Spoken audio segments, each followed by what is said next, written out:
one of a questionable origin. One of an unquestionable origin. For example, watch, have you ever heard of this before? And we pray that this don't happen to many people, but we know it exists in the world, and it happens to people all the time. Where a person may say, I don't know my dad, I don't know my mom, I don't know where I really come from.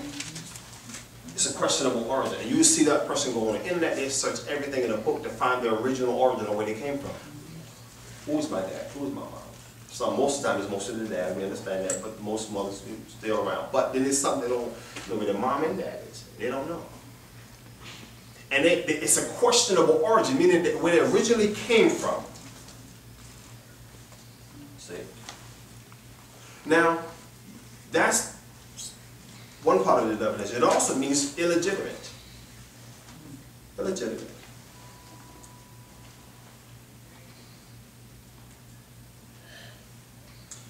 Then the third part of that definition means resembling a known kind. Resembling a known kind. Resembling a known kind or species, but not truly such. Resembling a known kind or species, but not truly such.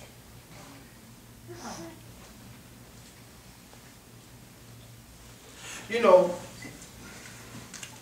and y'all have to really pray for me because God put a lot of strong things in my spirit this morning. You know, you can see a lesbian all day long and still know that, and she can dress them type that dress like men, but you still know it's a woman.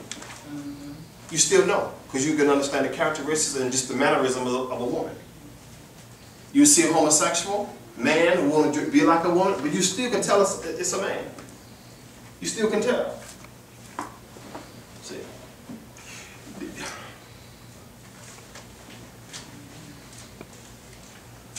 So what does that mean is this, it's a form of a camouflage, where one is a woman trying to be a man, and it's a man trying to be a woman. And when you look at that mess, it grieves you. See? Well, see, it's no different in me or you or the next person looking at someone who's trying to be a son and really they're heading towards being a bastard.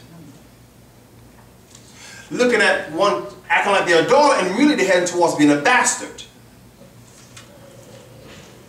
And you look and you see and you say, no, stop that lie. That's a cover-up. Because really, you have a bastard spirit.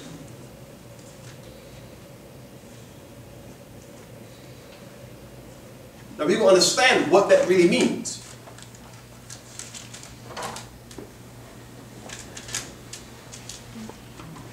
And I'm learning something in the body now. There's very few true sons and daughters. Very few. Very few. All the other stuff you get is a lot of false humility. Because rebellion is still in the heart. And it shows up in the actions.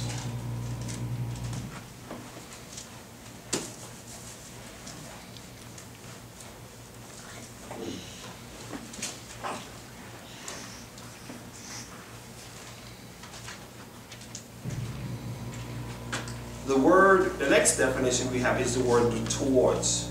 Towards. And that is in the direction of. One definition to that one word, towards. In the direction of. See. I'm going on a trip. They say, I think I'm lost. You know, we understand we got GPS and not question this. So most of the likely the person shouldn't be getting lost this day and time. You understand? It still happens with people because sometimes when you do something crazy with the GPS, you can mess up with that. You know? Otherwise, generally speaking, you should make it there. All right. But watch this.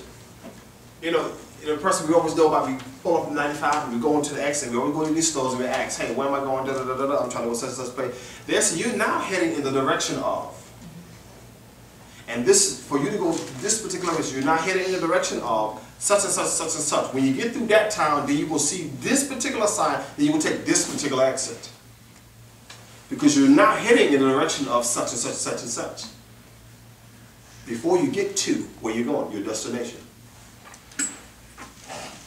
Well, what destination should we be having?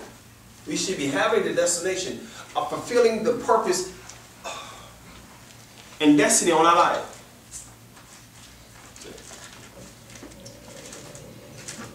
Now he switched the message on me. He switched. Let me tell you what it was. The first part he gave me was, the first message he gave me, he shifted and said, preach this. The first message was, are you fulfilling your purpose and destiny? That's what it was. He first gave me, are you fulfilling your purpose and destiny? He said, no, not that again. Preach this.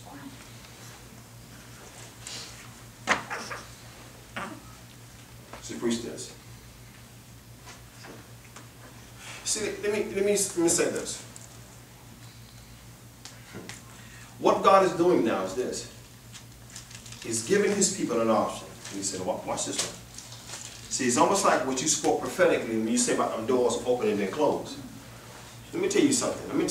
Oh my God. Let me tell you something. There's in the land now where there's getting ready to be multitudes of blessings for his people. Watch this. Through an open door. And really this is not supposed to be a season at all of any form of lack or denial from God. It's not his will that he deny now. This is a season where it's supposed to be this manifestation galore. But God still has to deal with his people according to where they're at. So just because it's a season does not mean we're going to walk in the fullness of that season. Because where we at, God has to deal with where we're at. So where you are, where I am, is what he has to deal with. Don't speak a season when your life and your mind and your spirit and your heart is not in the season. God said the seasons match according to your spirit being right with the season to match and have the season manifest in your life according to the season. So a lot of times what's happening in the body, we're speaking about the season and our life and our spirit and our heart and our mind is not matching the season. And we wonder, but I thought everybody say about the manifestation. Yes, it is the manifestation.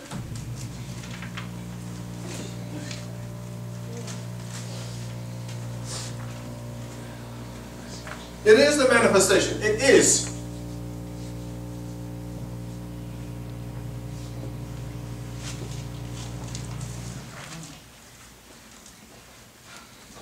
Third definition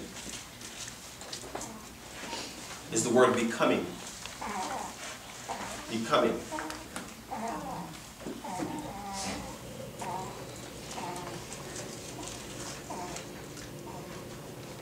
And that word means suitable to the wearer. It's just like we go in the store and we say we try to pair 10 sneakers. And you know, you wear some sneakers that's tight, depending on how they're built. You may have to get a 10 and a half. Depends on how they're built. Even dress shoes are like that. So now watch this. It won't be suitable to the wearer until you actually can fit in the shoe right. Then it's suitable to the wearer. You can't just say you wear a 10. If you wear a 10, based on how the shoe is cut, you may have to go to a 10 and a half for it to fit your foot to be suitable to you. See. So you just can't say you wear a 10. You do, generally speaking, the way a person wears a 10, the way 11, the way the shirt generally. But sometimes based on how shoes are cut, you may have to alter.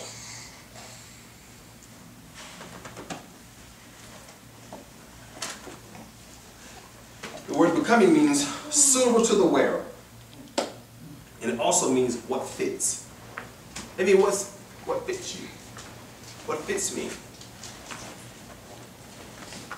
And then I must go, and you must go, we must go individually and question ourselves and say, am I heading in the direction I need to head in? And it's an individual choice. See, it's not about how anointed we are. It's not even about our call. It's not even about the particular title we have. It's not even about that. See, because right now I get elevated and then I still may have something for me to do there and I still can start disobeying in that position. So you can be, watch this. I'm going to tell you a prime example. Watch this now. You could say to a child, I got 4 things I want you to accomplish. And they can accomplish and you be pleased with all 3. Watch this. When they do the first one, you actually can be pleased. And they continue to elevate and they do the next one. But watch what? They have a choice to get to the 4th one and deny and be rebellious. So elevation don't prove that you're only totally in this place of total obedience, because you can get elevated and get disobedient in that place. Yes, you can. So don't be fooled by elevation, because you can be elevated and then get disobedient in the elevation place. When you're supposed to be at a lower level and then get elevated and stay obedient, get elevated, stay obedient, and then get elevated and stay obedient. So what we keep thinking is the fact that I've been elevated. So what? That's just a new level of obedience that will be before you. That's it. That's it. This is a new level of obedience that will be before you. Obedience never stops at who you are. It never stops. It never ends. And God never gives up until the day you leave here.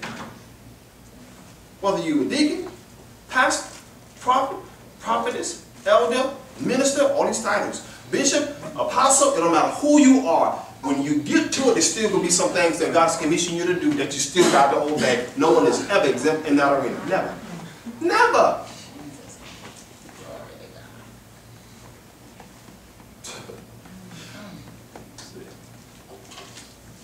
And see, guess what? I can get elevated, or you can get elevated, and we can say, God could be able to look at us and say, you was once my son, now you becoming a bastard. You was once my daughter, but now you becoming a bastard. You hear it all the time with parents say, but my child used to be so obedient. What happened to him? He's now so disobedient. He used to be so obedient, but now he's so disobedient. What happened? Same thing. It's the same thing. It's the same thing. So where are we really heading? Are we really heading towards coming into the place of sonship? And becoming daughters and sons that's willing to be taught and trained of the Spirit of God and His structure. And His structure. Because anything outside of that is really false humility.